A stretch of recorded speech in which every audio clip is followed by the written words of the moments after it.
Welcome to the Bank of America Arena at Heck Edmondson Pavilion on the campus of the University of Washington and the 2004 University of Washington Freshman Convocation.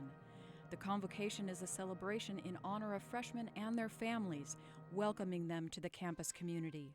This marks the 21st such ceremony since the tradition was revived in 1984.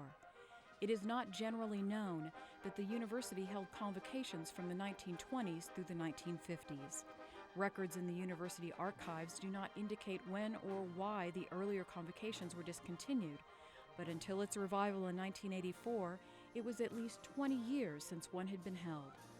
Speakers for today's event include University Marshal and Associate Professor of Philosophy Ronald M. Moore, President Mark A. Emmert, Acting Provost David B. Tharood, the President of the Associated Students of the University, Kelsey E. Knowles, and Mary Gates Leadership Grant recipient and scholar, Devin V. Smith. The keynote speaker is Professor Robin Hunt of the School of Drama. The title of her convocation address is An Authentic Life. Again, welcome to the 2004 University of Washington Freshman Convocation.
The 2004 University of Washington Freshman Convocation will be opened with the singing of the Star-Spangled Banner by Mr. Lincoln Johnson, accompanied by the University Wind Ensemble, conducted by Timothy Saltzman, a professor in the School of Music. The audience will please rise and is invited to join with Mr. Johnson in the national anthem.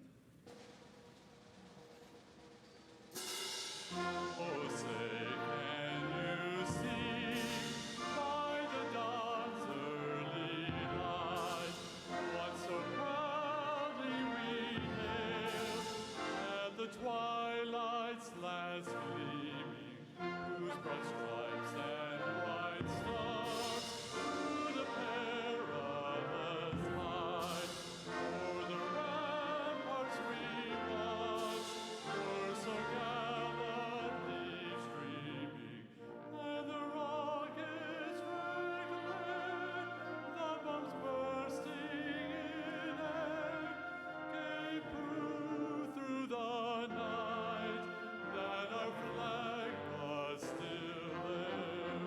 Oh, say does that star-spangled banner yet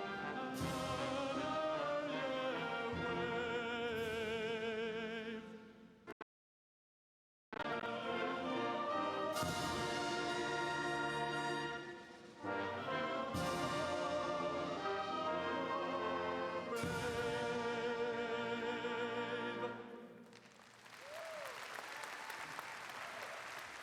Please be seated.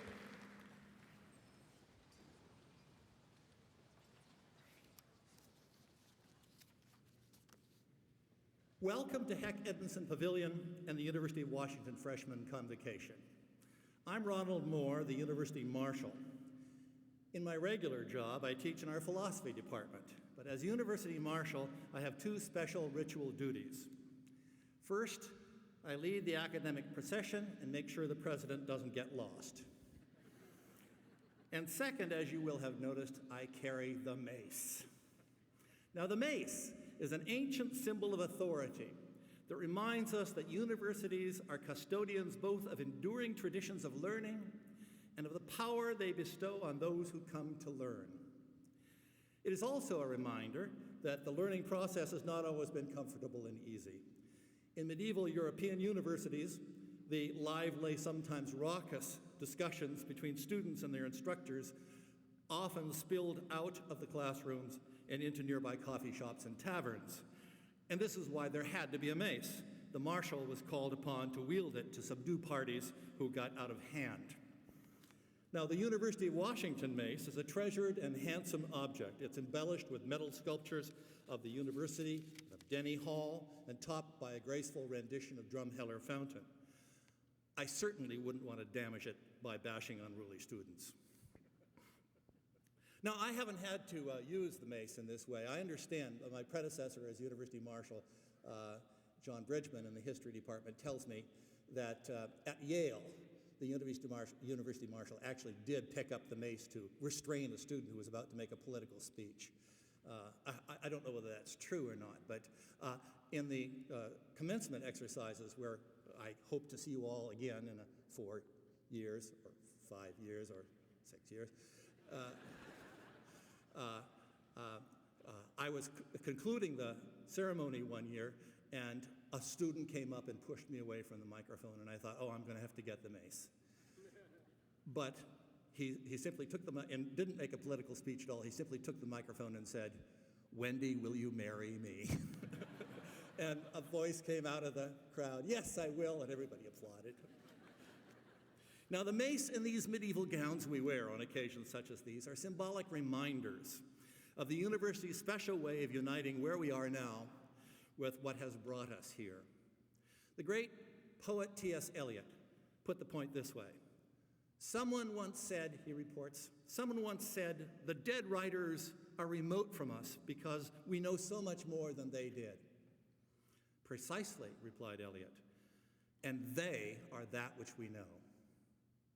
Today, we're inviting this freshman class to join with us in a grand procession of ideas that unites present-day students with the historical evolution of all the various disciplines in this great university. This procession will make you students part of the ongoing development of all your chosen fields of study. So, freshmen, one of the things that you will soon become aware of is that, whereas up to now, you've looked at the historical flow of ideas from the shore, as it were, you will now be immersed in it. Up to now, you've read about science, about art, about history, and so on.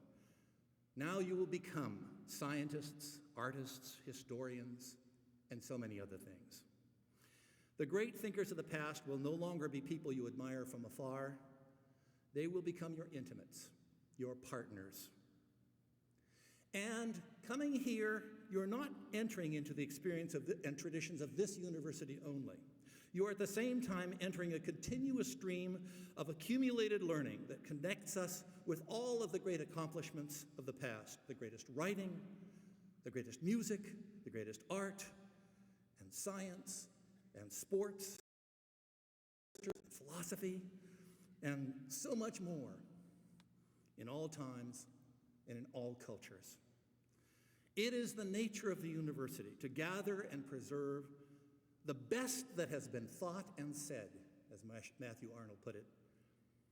But it is not our objective to preserve these ideas simply as dusty exhibits in a museum of lofty thoughts. Rather, we intend to make them the solid foundation from which new ideas can spring. This productive momentum is one of our proudest features, and you will be invited to be part of this creative enterprise. In a sense, it is a university's way of being liberal to be conservative. We cull what we have gained from experiment, composition, analysis, invention, and proof to free our futures by ensuring they develop out of a knowledge of our past. The University of Washington is committed to putting you, our newest students, into a strong position to grasp and savor both the present and the future as you move to take charge of your own futures. In forging those futures during your time here, you will find it very useful that this university has made a profound commitment to being a haven for free and informed reflection. This is a place where every idea is given its due and tested in the crucible of critical analysis.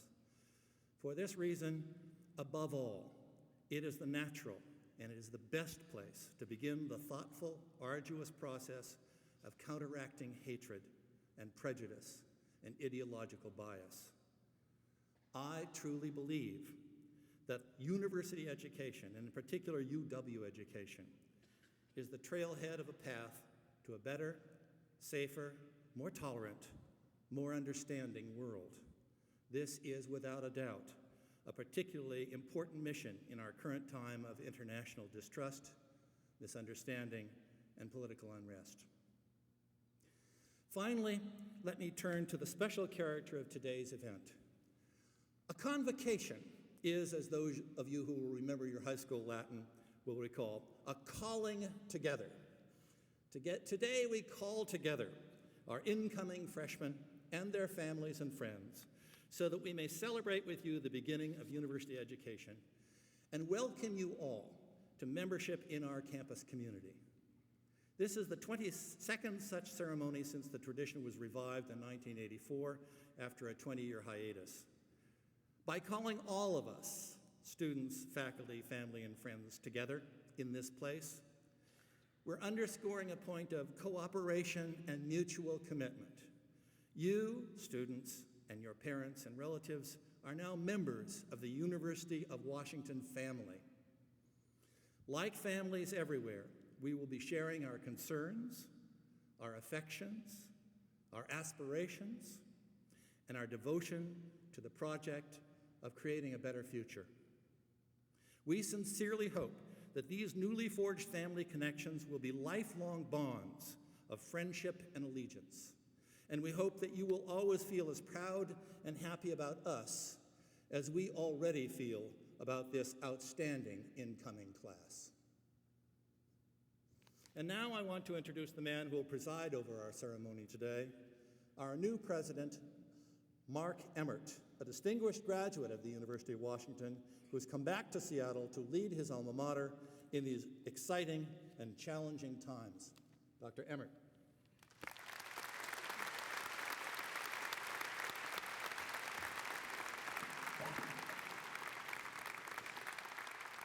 Thank you, Professor Moore. Let me join our great marshal in welcoming all of you to this convocation exercise.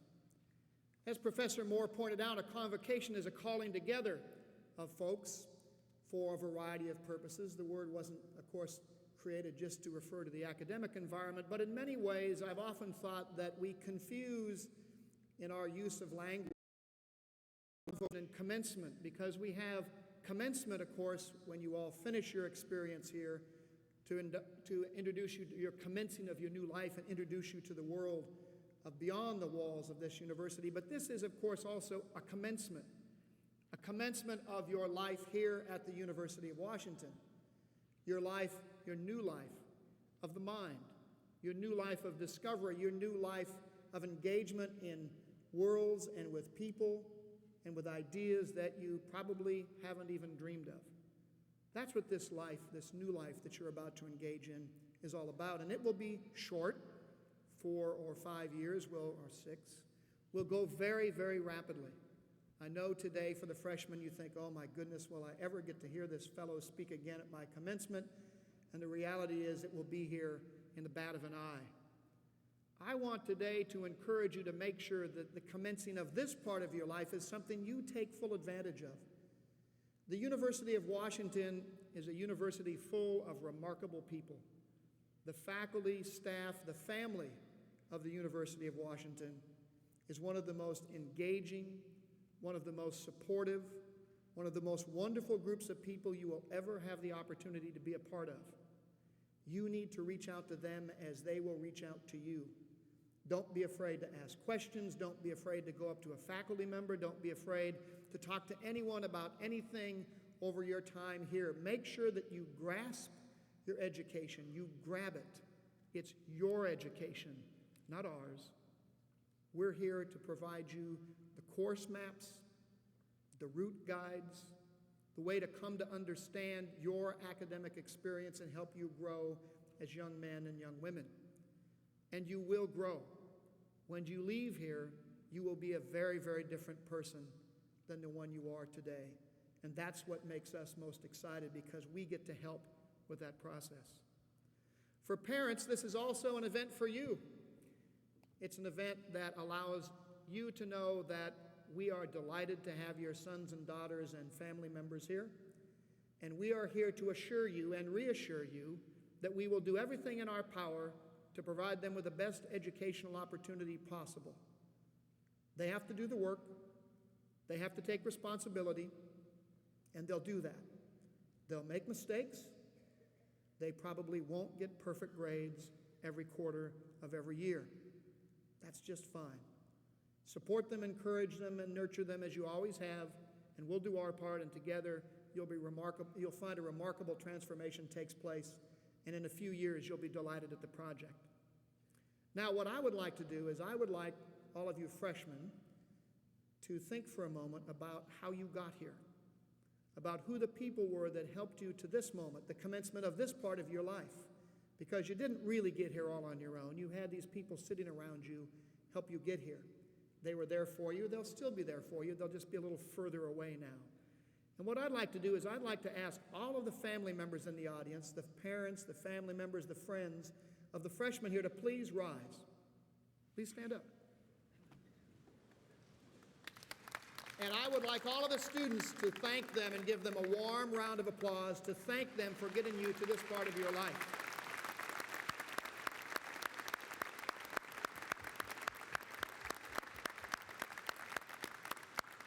Thank you very much.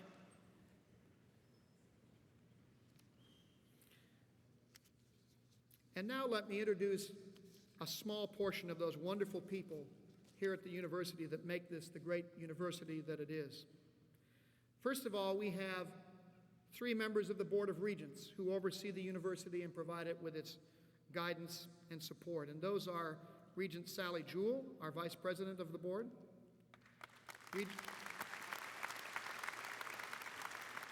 Regent Daniel J. Evans, former Governor Evans. Governor? And Regent Constance L. Proctor. Regent Proctor. Thank you. We also have with us today Ashley Emery, the Faculty Senate. Ashley? We have the Provost of the University, David Thoreau. Provost Thoreau. And then we have a significant group of vice presidents and other representatives of the administration. Please hold your applause while I call out all of their names and they rise. Nancy Rusty Barcelo, Vice President for Minority Affairs. Weldon Eyrig, Executive Vice President. Connie Kravis, Vice President for Development and Alumni Relations. Dr. Ernest Morris, Vice President for Student Affairs. KJ Gus Kravis, Vice Provost and Special Assistant to the President for Student Relations. Carol S. Nichols, Executive Assistant to the President. And Norm Arkins, Associate Vice President and Executive Director for University Relations and Special Assistant to the President. Please join me in thanking them for being here today.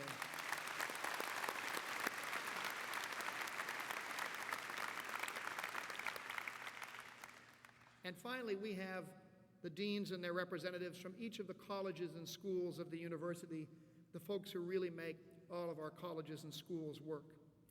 They are Dean David Hodge from the College of Arts and Sciences, Dean Denise Denton from the College of Engineering, Dean B. Bruce Barr from the College of Forest Resources, Dean Michael Eisenberg from the Information School, Associate Dean Roland Pete Dukes from the School of Business Administration, Dean Nancy Woods, School of Nursing, Associate Dean Tom E. Norris from the School of Medicine, Associate Dean Margaret Spearman from the School of Social Work, Dean Patricia Wall from the School of Public Health and Community Medicine, Dean Arthur R.M. Knoll from the College of Ocean and Fisheries Sciences, Chancellor and Dean Warren W. Buck from the UW-Bothell campus, and Dean George S. Bridges, undergraduate education and Vice Provost. Please join me in thanking them for being with us.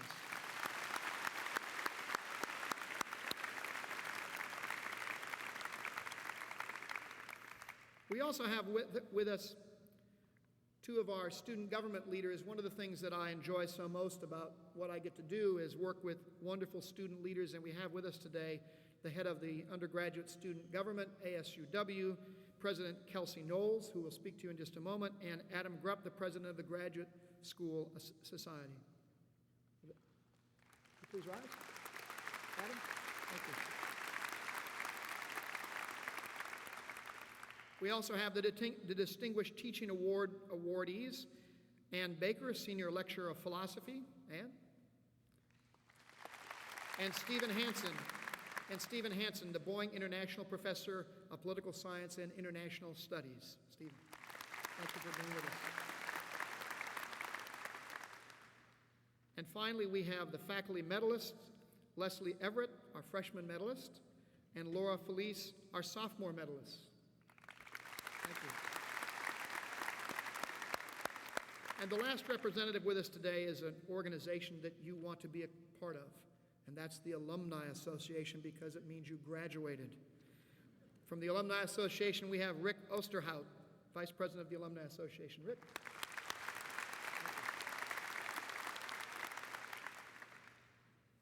And now it's my pleasure to introduce your student body president. Kelsey Knowles is the daughter of Gordy and Sue Knowles. She's from Bellevue, Washington. She's majoring in political science, and she is a senior. Her goals are to, upon graduation, continue in graduate work after traveling a bit, a prudent thing to do, and to stay somewhere in the Northwest and achieve greatness in her chosen field. She is very active in the university's student governance processes on committees and organizations over the past 3 years. She's been the ASUW liaison to the Panhellenic Association. She's an active supporter of Children's Home Society of Washington, and for the past 3 years, she's been an officer of the Alpha Phi sorority. It's my great pleasure to introduce your student body president, Kelsey Knowles. Kelsey?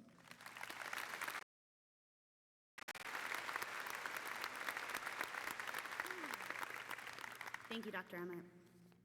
Good afternoon, parents, family, friends, and most importantly, the class of 2009, or maybe 2010. Welcome all to the University of Washington, and congratulations to you students on the exciting adventure that you are about to begin, a college experience at a world-class university. You're beginning college at an important time. While this marks the beginning of a new plateau in your life, the next few months also mark a key time for our state and country. Elections are just around the corner, and whether you're a Democrat or Republican, Green Party member or Libertarian, your vote matters. I'm sure many of you have heard before that it is your responsibility to vote, and I am also sure that many of you have chosen to ignore that exact same statement. Well, I'm standing before you today to beg you to please reconsider and reevaluate. Your vote in this upcoming election will dictate the issues that will affect you in the next years of your life. I guarantee that there is an issue that you care about, but if you can't think of any, here's one that we all have in common: education.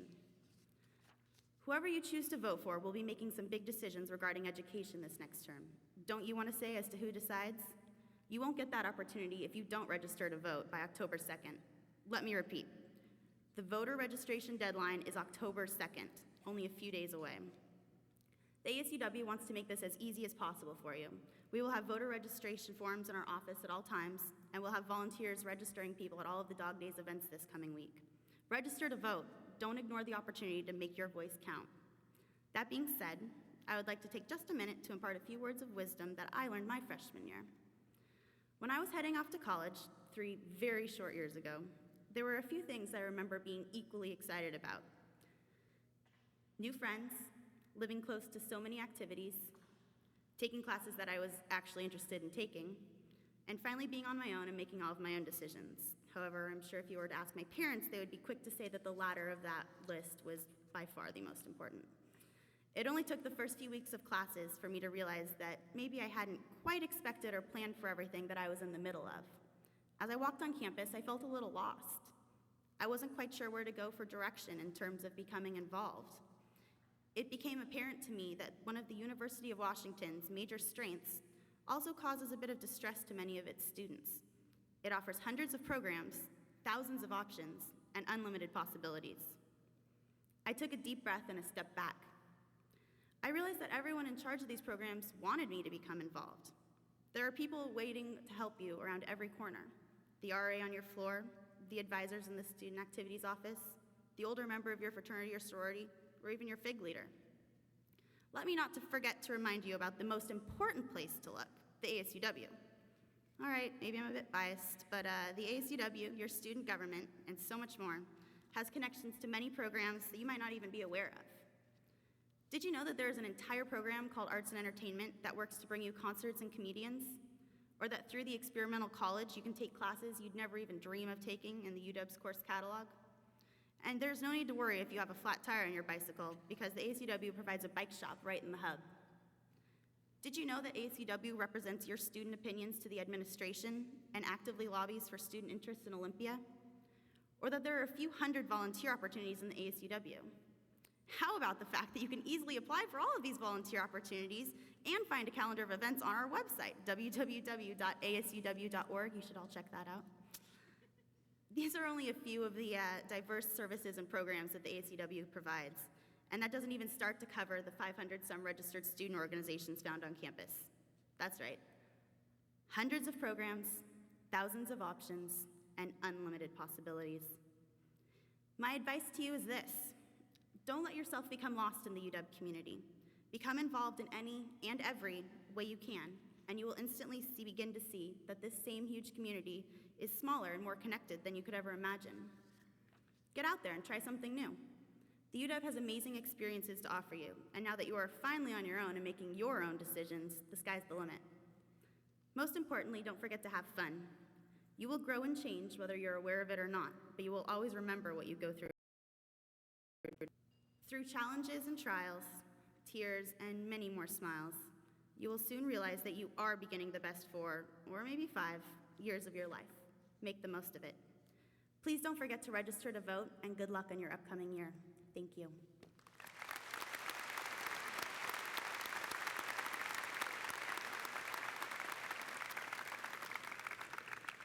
Thank you, Kelsey. And now it's a great pleasure to introduce another wonderful leader from our campus. That is the Mary Gates Leadership Grant recipient and scholar, Miss Devin V. Smith. Devin is the daughter of Linda Hampton and Wade Mullen. She hails from Round Rock, Texas. She's majoring in business administration with a focus on management and in drama. She's a senior now, and she plans to begin a joint MFA and MBA degree in theater management at Yale, and then become the managing director of a major regional theater, and we have no doubt that that's exactly what she'll do. Among her many achievements, she is currently the executive director of the Undergraduate Theater Society, the School of Drama's official undergraduate production company. She's a business school freshman admissions. She was a member of the business school's freshman admissions and honors program. She's a member of the annual Dean's List for the past 3 years. She's a School of Drama scholarship recipient last year and the year before. And she is a business school scholarship recipient in 2001 and in 2004, through 2004 for 4 consecutive years. And now she is the Mary Gates Leadership Grant recipient. It's my pleasure to introduce Devin Smith. Devin?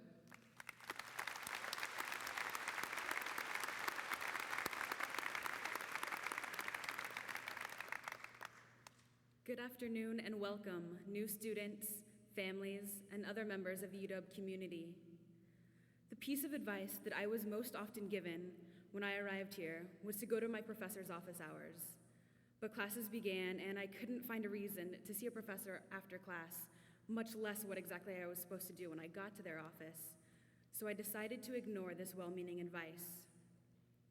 Then one day I asked myself, what does a professor's office look like? And finally, with that purpose in mind, I set off to find out. On my journey, I discovered the variety of lives that professors lead. Some had newspaper articles about issues that they were researching pinned to every spare corner. Others had photographs of friends and family framed on their desks. Most had books and papers stacked in very messy piles everywhere. But one of the common themes I found in every office was that from the moment you walked through their door, you knew that these people had never stopped pushing themselves to learn more each day that they lived. They wanted to fill the space around them with what was going on in their lives. And so, taking my cue from them, I asked myself, if I had an office, what would I fill it with? I came to the UW with a passion for both business and theater, but I had no idea if it would be possible to combine the two. I soon came across the student organization, the Undergraduate Theater Society. Working for this theater production company, I could pursue both of my interests collectively.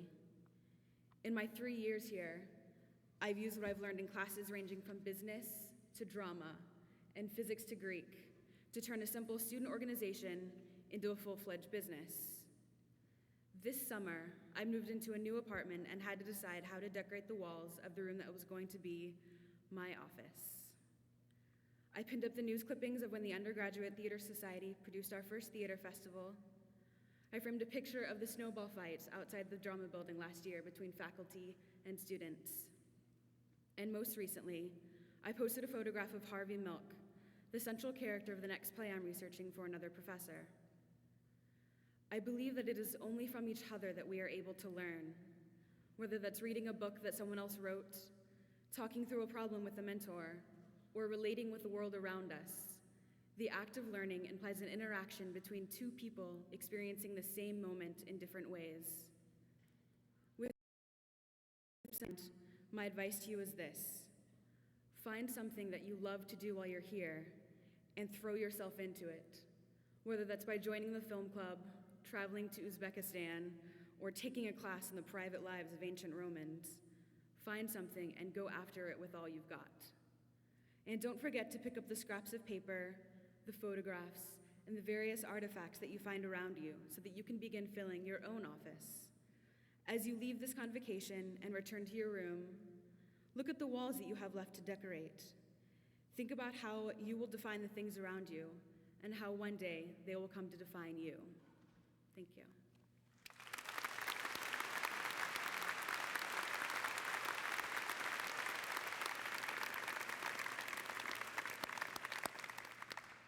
Devin, thank you very much.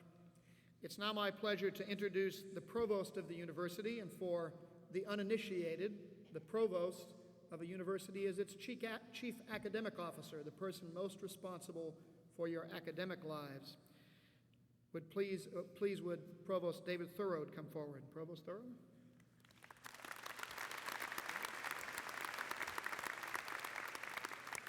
Thank you, President Emmert.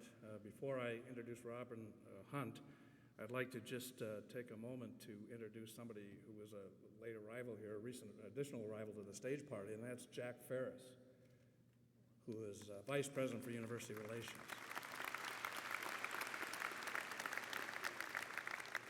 Somehow he got under our radar screen, and we're glad he made it. Robin Hunt is a teacher, actor, director, producer, playwright, choreographer, and coach. She is a winner of the University of Washington's Distinguished Teaching Award, which is an award highly valued and prized by the faculty of this university. After earning the Master of Fine Arts in acting from the University of California, San Diego in 1978, Robin plunged into her multifaceted career, managing to teach and conduct workshops across the country while simultaneously launching her own acting and directing career. She wanted from the start to combine teaching and professional acting and directing, and in the face of early skepticism from friends and colleagues, she has succeeded brilliantly. Robin joined the University of Washington faculty in 1988 and led the undergraduate drama program for over a decade. With the help of her colleagues, she reorganized the curriculum, strengthened the performance program, and increased the number of drama majors. Now devoting herself to the Master of Fine Arts Professional Actor Training Program, she teaches acting, as she puts it, case by case. She is known for teaching a rigorous system of body-based expressive acting that she studied in Japan, but also for being open-minded and eager to tailor the method to the student and to incorporate other perspectives as well. She is described as empowering students and invigorating their work, urging them to think for themselves and to create from themselves. Her energy is legendary. She often pushes the limit of a 24-hour day, from going to extra sessions with students to her own rehearsals. When she is not teaching, conducting research, and performing at the University of Washington, she promotes and participates in off-campus theater locally and nationally. In Seattle, she has appeared in roles at the ACT and Intiman Theaters and co-founded a local performance and research lab. So please join me in welcoming Professor Robin Hunt.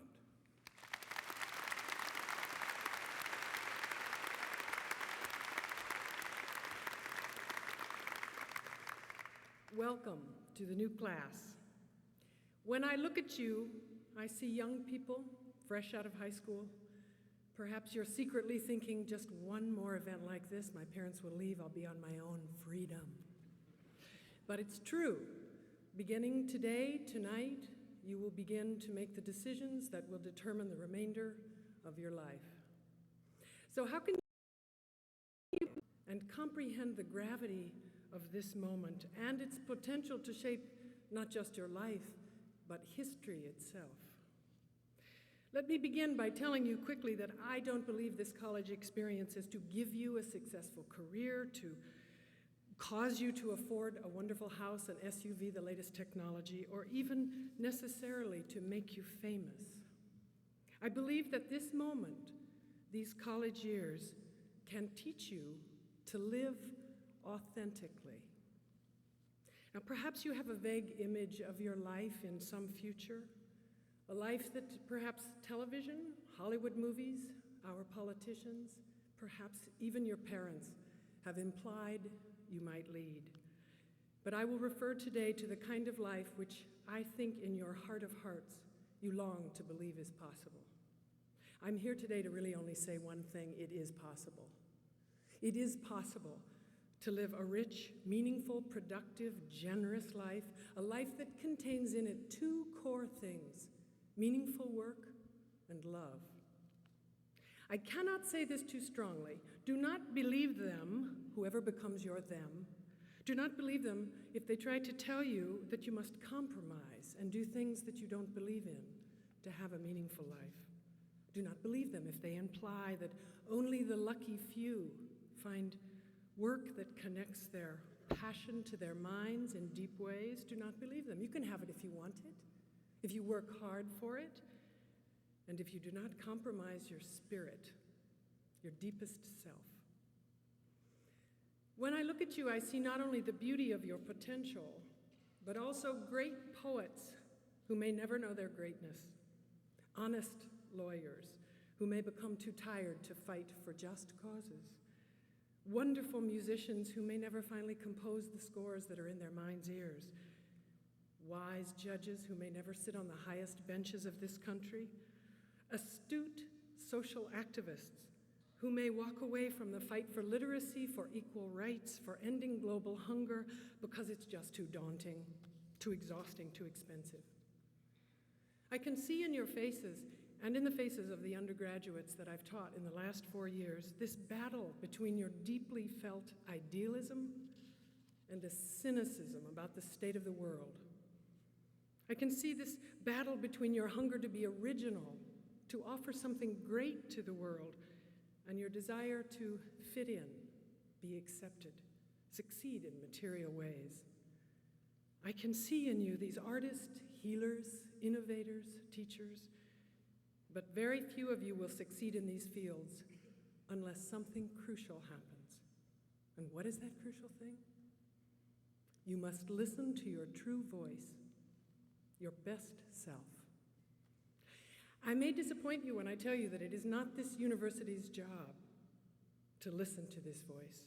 You must listen to the self that tells you what is right, what is ethical, what is courageous, what is honest. And you must let that voice guide you in all you do.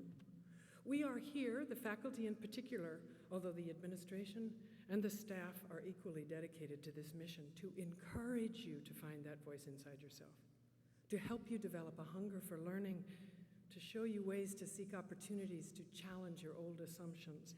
We are not here to stuff you with our beliefs and then send you out into the world to perpetuate them. We are here charged with the responsibility to educate you, which means to lead out of. We will help lead you out of, but you must be the active participant in this whole thing. Now, as you suspect, some stumbling blocks may arise along the way. Do not, I beg you, become distracted by the superficial but convincing barometer of your time here, grades. Do not squander this opportunity to develop a capacity for learning, for loving learning, for igniting the fire of your mind, for your passion to improve the world. Do not squander it by succumbing to a continual anxiety and panic. Of course, grades are a measure of how you are doing, and I promise you professors think thoughtfully and carefully about awarding them, but grades can seduce you into reaching for temporary symbols of success. Focus on the big ideas. The grades will follow. Why should you believe me? I'll offer just one reason. I have a meaningful life. I have meaningful work, and I have love. I had good teachers, including my parents, who said, listen to your calling, dare to be an actor and a teacher. I was told by so many others that I could not combine the two. I have. I was told once I married my best friend and artistic collaborator that we would never find two jobs in the same place and that I should reconcile myself to giving up my career. I didn't, and we did find two jobs here at this remarkable institution of learning. My office is an unpredictable lab for experimentation and discovery. And as part of my research, I have played on professional stages such characters as Hamlet's mother, Gertrude, the villain Iago's wife, Emilia, Juliet's mother, Lady Capulet, Hedda Gabler, Clytemnestra, and I'm just beginning work on Bertolt Brecht's great survivor, Mother Courage. These women have taught me that not only are we allowed to live large lives, we are called to do so. And because I listened to my calling to be an actor and a teacher, I've spent 13 summers in Japan, 10 of them in a tiny mountain village in the Japanese Alps, where I studied with a Japanese master, a true genius of a theater artist, who insisted that we learn the difference between a superficial portrayal of psychological pathology and a deeper, honest expression of the true human condition. These experiences are my best credentials, and my colleagues on this campus and behind me will tell you, if you ask them, of a path of similarly unexpected twists and turns dating from the day that they too were freshmen. Because of our education, because of our schooling, we are able to say to you, we live meaningful lives. You must demand this of your own life. So what should you do today, this week, your first classes this year? Listen. Practice in all that you do honesty, directness, respect for the other point of view. Make the courageous choice, despite how it may lose you a friend, a lover, popularity. There will be times when it will be easier to go along with the crowd, innocuous moments when it may seem easier to accept that illegal substance at that party, say yes to the pressure to have sex despite your feeling that it's premature or inappropriate, study using only the internet rather than taking all that time in the library, email your professor instead of going to the office, cut and paste from the internet for a paper that asks for your ideas, your research, and pretend that it's not plagiarism. Watch television mindlessly. Choose a major to please your family rather than yourself. Listen to a sexist or racist or homophobic joke or conversation without saying aloud, "That's ignorance, and I won't be a part of it." But here's what you must know. Each and every time you make that easier choice, you sell a little bit of your integrity. Integrity, the state of being complete, unbroken, whole, the quality of being unimpaired, soundness, perfect condition. Hear me when I say, every time you sell out, you chip away a little bit at this wholeness, and I promise you that the discomfort you will feel from selling out is far greater than any discomfort you will feel in that moment. So to my title then, The Authentic Life. What does authentic mean? Says the dictionary, authentic is that which can be believed or accepted, trustworthy, reliable, genuine, freedom from sham, adulteration, in fact, the truth. So an authentic life, as the activist Abe Asheroff puts it, an authentic life is when what you say, what you think, and what you do are in harmony. When what you say, what you think, and what you do are one. How can we at the University of Washington help you achieve this authentic life? Oh, myriad ways. This campus is literally overflowing with resources to help you in your effort.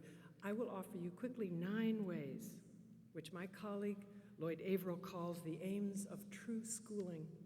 Here at UW, we can help you to learn the kind of discrimination which complicates life by refusing to be content with simple solutions or mere prejudice.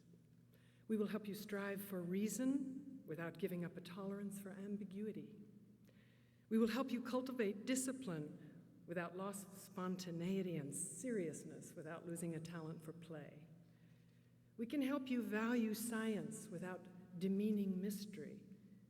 We will help you hold your absolutes provisionally. We can help you improve decision-making skills in this environment, which offers a real range of personal and academic alternatives, minimizes irreversibility, and makes guidance easily accessible. We will help you experience the tension between tenacity and compromise, which all living together requires. And we can help you discover how to cope with unfamiliar life settings, both cultural and intellectual. And we will help you arrive at increasing clarity of vocation in order to determine what the world will make of itself. We are living in dangerous times. You know this. It's going to take great courage to stay the course, to find the way to act with your passion, your integrity, and your critical thinking all engaged. But you must. You are what will happen to this country.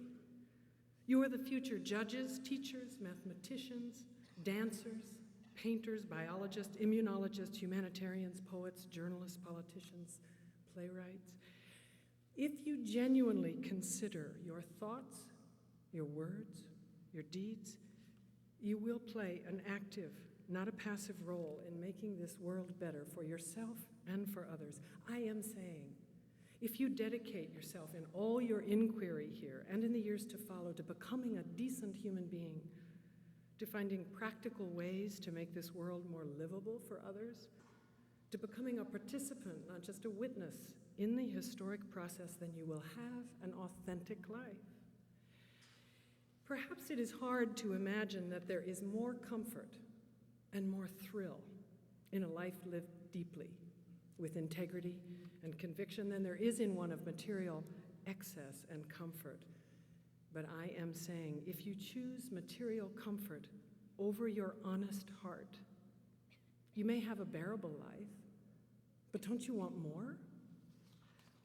Here is my practical, immediate advice. Listen to your convictions. If you find a professor here who speaks to that deep place inside you, work with that professor, treasure that teacher. Don't send an email. Go see the professors. We've dedicated our lives to teaching and learning. Take advantage of it. When you need it, ask for help. It's a sign of strength. Go to the gym and continue to educate your body with your mind. Allow some time for contemplation, for silence, for listening. Remember that your parents will be proved right about so many things. including the value of learning, listening, discipline, a good breakfast. In this moment of increased freedom, remember that they have been your best teachers, and do not hastily abandon what they have given you. Just keep asking questions. Know that there will be difficult days. Learning is hard work. You will question yourself and your abilities frequently. Speak out. The work of individuals is at the heart of history. Accept that living in this modern world requires great acts of courage, nothing else. And remember that the only goal is to act in a way that is commensurate with your best self.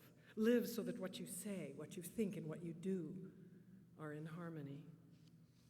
Achieve authenticity by practicing it. Here's our practice in the theater. We say, with our work, piece out our imperfections with your thoughts and let us tell you a story. These stories examine the human condition in every context and offer endless examples of triumph, ambiguity, bleak despair, redemption. We do this work repeatedly, despite the incredible time, energy, resources it takes, and in the face of the theater's ephemeral nature, and we do it publicly. In every performance and in every piece of scholarly research, we risk failure. Sometimes we even have to read in the morning paper, along with thousands of other readers, scathing reviews detailing the degree to which we have apparently failed. But our work precludes cynicism. It resists irony. It refuses to accept quick and facile solutions, and it rejects self-centeredness and isolation. The theater demands that we talk to one another, that we respond to seeming limitations with invention and hardiness, and it asks that we balance with openness, curiosity, and tolerance our deepest passions with our ethical sense. I charge you to do the same. Thank you.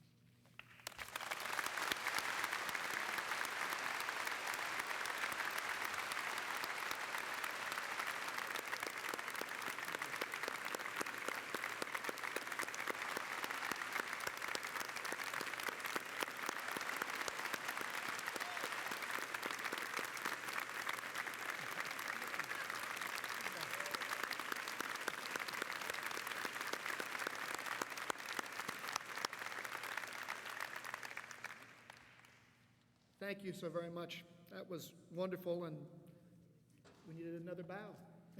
Thank you so very much. It's now a time in which we need to thank all of you who have been responsible for this event, in particular, Professor Timothy Saltzman and the wonderful Wind Ensemble. Please join me in thanking them for their great work.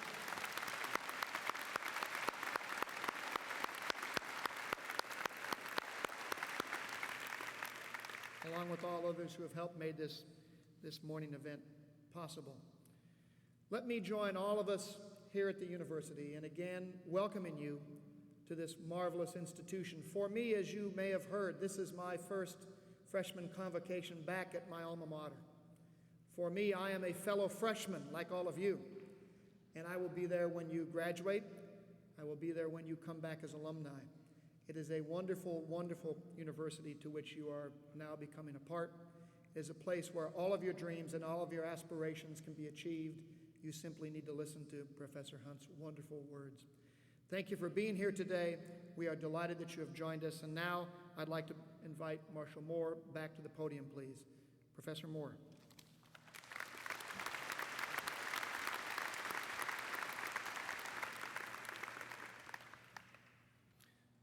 The audience is requested to remain seated until the completion of the recession by the platform party.